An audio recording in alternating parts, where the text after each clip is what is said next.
La psychanalyse aujourd'hui est mal en point. Elle est contestée, attaquée, critiquée de toutes parts, remise en cause, qu'il s'agisse des neurosciences euh, qui se proposent de réduire parfois l'intériorité de l'homme, sa conscience intérieure à des images objectives, à, à une topologie cérébrale, enfin, etc. etc. Et, chacun ne se reconnaîtrait pas dans cette image que l'on voudrait donner de ce que le sujet ou l'individu ressent et dont il a conscience pour lui-même. Il y aurait contre la psychanalyse, paradoxalement, tous les conflits d'écoles, de chapelles, de courants qui ont tiré ces dernières décennies, et même un peu avant, la psychanalyse à eu et à dia. Parfois, bon, des tentatives de la régénérer, c'est celle de Lacan, mais qui n'ont pas abouti à plus de clarté et plus de connaissances que Freud et ses premiers disciples avaient apporté. Bon, on a vu aussi récemment des ouvrages critiquer, remettre en cause, dénigrer la personne de Freud, en faire un imposteur, un comploteur, un suppôt du fascisme, un adultère, un cocaïnomane, que sais-je encore, alors que finalement toute l'œuvre de Freud est d'une clarté, j'allais dire, lumineuse, et permettant justement à l'homme de conquérir la connaissance de lui-même et d'éclairer des phénomènes qui jusque-là eh bien, ne trouvaient pas ni de solution ni de clé pour être compris. Le fantasme, l'hystérie, la névrose, la psychose, le narcissisme, le sadisme, le masochisme, l'inversion, l'ambivalence, le désir. Enfin, il y a dans la théorie freudienne une richesse extraordinaire qui jusqu'à présent n'a pas été remplacée pour ce qui est de la compréhension du sujet humain et des arcanes de sa vie intérieure et aussi de la genèse de lui-même, en particulier à travers la théorie de la sexualité. Alors, la psychanalyse est très malmenée comme ça. Elle a vu aussi, excusez-moi, elle a vu aussi la transformation de la clinique. Un des chapitres de mon ouvrage euh, sur les quick thérapies remet complètement en question celles-ci qui ne peuvent pas, en deux coups de cuillère à peau comme ça, réduire la durée humaine, sacrifier la mémoire, la genèse, la concrétude d'un sujet, son individualité singulière, à des exercices qui consistent à le j'allais dire le robotiser, c'est pas le mot, mais à faire de lui une espèce de mécanique comme ça, à laquelle échapperait l'intériorité et la subjectivité profonde, qui parfois effectivement euh, euh, se traduit, ou emprunte le symptôme pour s'exprimer, mais qu'on ne peut pas réduire ainsi à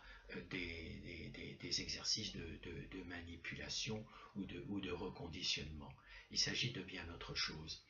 Alors, devant cette situation, j'ai essayé donc de redorer un peu le blason de la psychanalyse, de montrer que finalement, elle reste la seule théorie capable de faire accéder à la connaissance, à la compréhension ou à l'interprétation de phénomènes qui, sinon, resteraient complètement obscurs, dans le symptôme, dans le fantasme, dans le désir, et dans ce qui constitue le fond du sujet humain, euh, qui est certes un être spirituel, mais le spirituel ne peut pas se comprendre sans l'inconscient, sans cette partie de lui qui est cachée et qui a besoin justement de revenir à la conscience, ou tout au moins d'être intégré à la totalité du sujet comme esprit. On le voit dans le rêve, on le voit dans le fantasme, dans l'imaginaire, dans bien des processus qui constituent aussi l'esprit en parallèle à la raison ou à l'entendement. Par ailleurs, je pense que un des points importants de ce que je défends, c'est de dire que finalement la psychanalyse n'est pas seulement une théorie pour l'individu, une théorie individuelle, individualisée, mais que justement l'inconscient qu'elle met à jour travaille aussi le collectif, les sociétés humaines et des phénomènes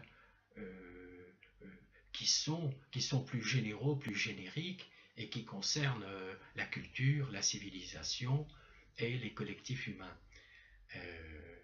Elle peut éclairer aussi bien effectivement tel ou tel symptôme individuel que la religion, que l'économie, que la politique. Et malheureusement, on ne s'en sert pas assez. Et si on se servait plus de la psychanalyse pour éclairer par exemple le phénomène religieux aujourd'hui, suivez mon regard, du côté du père, du côté de la mère, la Oumma, suivez mon regard, eh bien des choses s'éclaireraient et viendraient à la lumière, à la fois pour l'individu, mais en même temps pour le collectif, pour les collectifs qui sont victimes ou qui sont pris justement dans un inconscient non analysé. Alors, d'ailleurs, Freud lui-même ne s'en était pas privé. Je veux dire, il y a à la fois chez Freud une clinique de l'individu, mais aussi une clinique des sociétés. Freud parle de la guerre, il parle des phénomènes de foule, de la masse, il parle de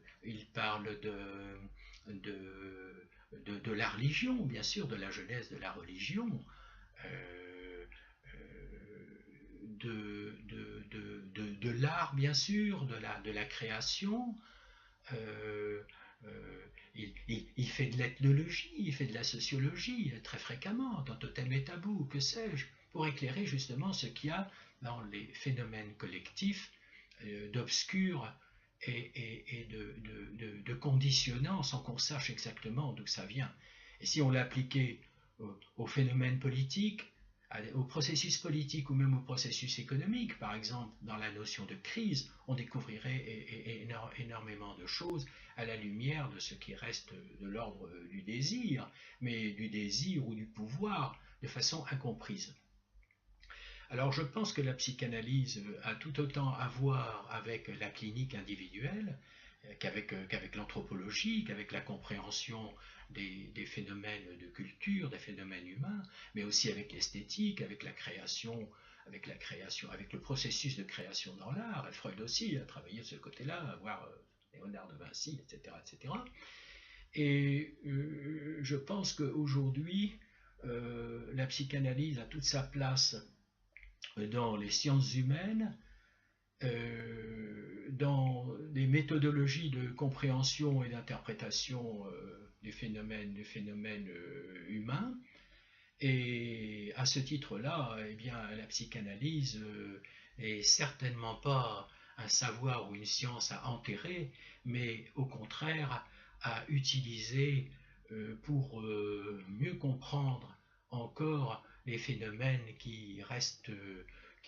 pas seulement obscurs, mais qu'on n'arrive pas à comprendre. On ne comprend pas, je veux dire, à propos du terrorisme, à propos de la manière dont travaille encore, et toujours d'ailleurs, le problème sexuel dans la société. Là aussi, suivez mon regard, l'homosexualité, le mariage homosexuel, une évolution des mœurs, mais en même temps beaucoup et toujours de refoulement, d'interdits, le voile, et que sais-je encore.